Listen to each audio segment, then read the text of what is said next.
Good morning student, myself Sandeep and we have to discuss part 3 of history chapter 2. Chapter 2 history का जो है हमें part 3 discuss करना है।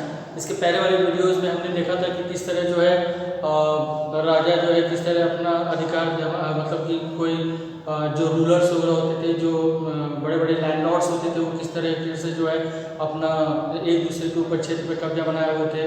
कुछ उसमें हमने जो है चोलास के बारे में एंड योर राष्ट्रकूटास के बारे में, ठीक है, योर गुर्जर प्रतिहारास के बारे में हमने डिस्कस किया था और हमने देखा था कि किस तरह जो है वो अपना कब्जा अपना जो है नॉर्दर्न इंडिया या साउदर्न इंडिया की तरफ जिस तरीके से है अपना कब्जा बनाते चले जा रहे थे, उसी के बारे में हमने डिस्कस किया।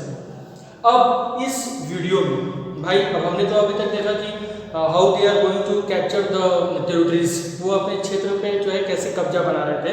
अब इस वीडियो में हमको ये डिस्कस करना है, भाई हमने कब्जा बना लिया, ठीक है, हमने अपना साम्राज्य जो है अपना जगह पे बना दिया, अब वहाँ के लोगों को जो है हमें कैसे देखभाल करनी है। So that is the point in this video, मतलब how to manage the new kingdom. आपका टॉपिक आ गया मैनेजिंग द न्यू किंगडम्स।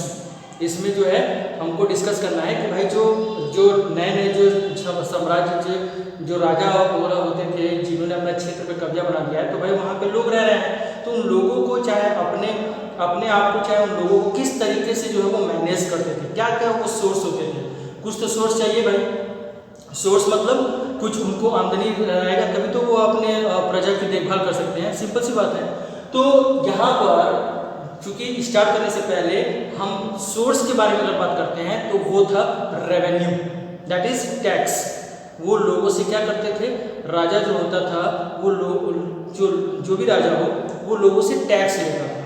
अब टैक्स होता क्या है, तो टैक्स का मतलब ये हुआ कि whatever the profit you are earning, जो भी आपको प्रॉफिट हो रहा है, सपोज दैट अगर मैं किसान हूँ, मैं खेती कर रहा हूँ, ठीक है, तो खेती मैंने की, ठीक है, और एक एग्जाम्पल ये कि भाई कम से कम जो है 80-90 किलो जो है गेहूं का उत्पादन हुआ, तो उसमें से कुछ परसेंटेज बने होते थे, 10 to 15% जो है हमको गेहूं जो है किसको देना है, राजा को देना है।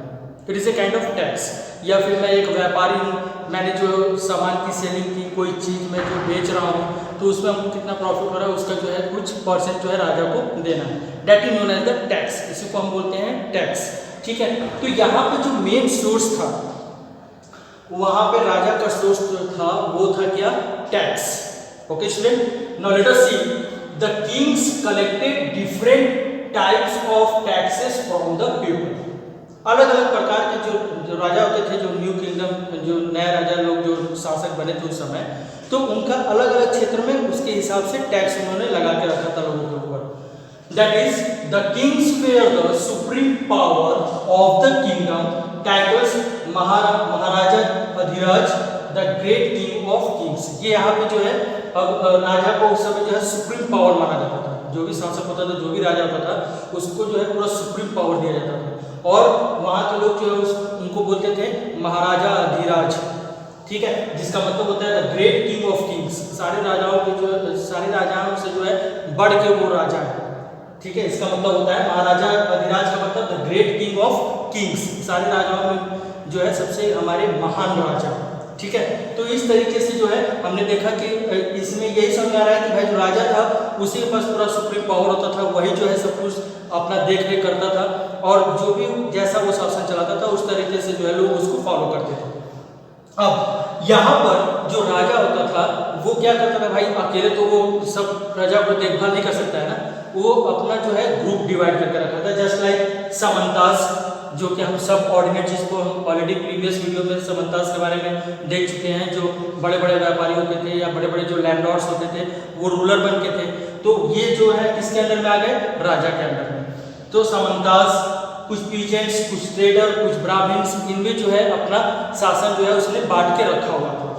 नौ, अब ये तो चीज थी राजा के बारे में, और इसमें हमने जो है जो देखा वो हमको ये समझ में आया कि भाई राजा जो था वो टैक्स के बदौलती जो है अपनी प्रजा की देखभाल करता था। Now, next topic is revenue collection. वो कैसे टैक्स वसूलता था। रेवेन्यू कलेक्शन मतलब कि राजा जो है कैसे टैक्स वसूलता था, कैसे जो है टैक्स लेता था।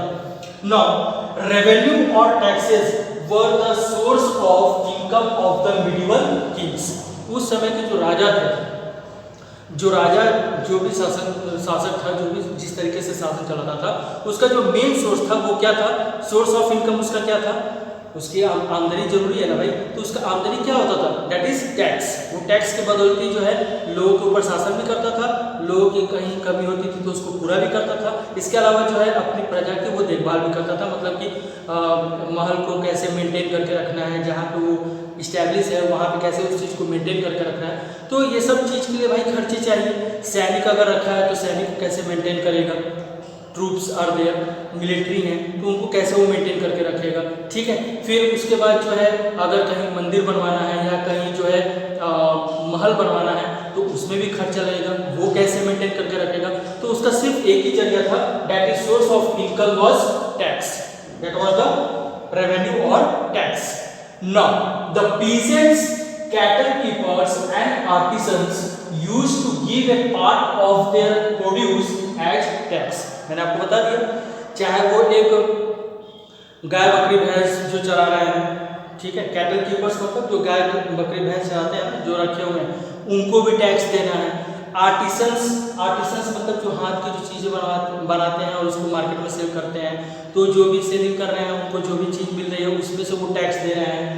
पीजेंट्स हैं, फार्मर्स हैं, किसान वर्ग के लोग हैं, वो भी टैक्स दे रहे हैं। तो हर जगह जो है राजा जो है हर क्षेत्र से जो है, चाहे वो कोई भी कारोबार कर रहा हो व्यक्ति, वहां से उसको टैक्स देना ही देना है, मतलब राजा जो है वहां से टैक्स वसूलता था। नाउ एक्सपेंस, भाई जिस तरीके से उसके पास टैक्स आ रहे हैं उसी तरीके से उसका खर्चा भी है। एक्सपेंस मीन्स खर्चे, तो खर्चे में क्या थे, that is construction of temple and fort, ठीक है, कहीं जो है मंदिर बनवाना है, कहीं जो है किला बनवाना है या महल बनवाना है तो उसको बनाने में खर्चा। That is managing the kingdom, पूरे साम्राज्य को जो है मैनेज कर रहा है, वहां पे भी खर्चे हो रहे हैं। Fighting wars for protecting and expanding the territories, राजा को कहीं युद्ध लड़ना है तो भाई सैनिक की आवश्यकता है, हथियार की आवश्यकता है, वहां पे भी खर्चे चाहिए।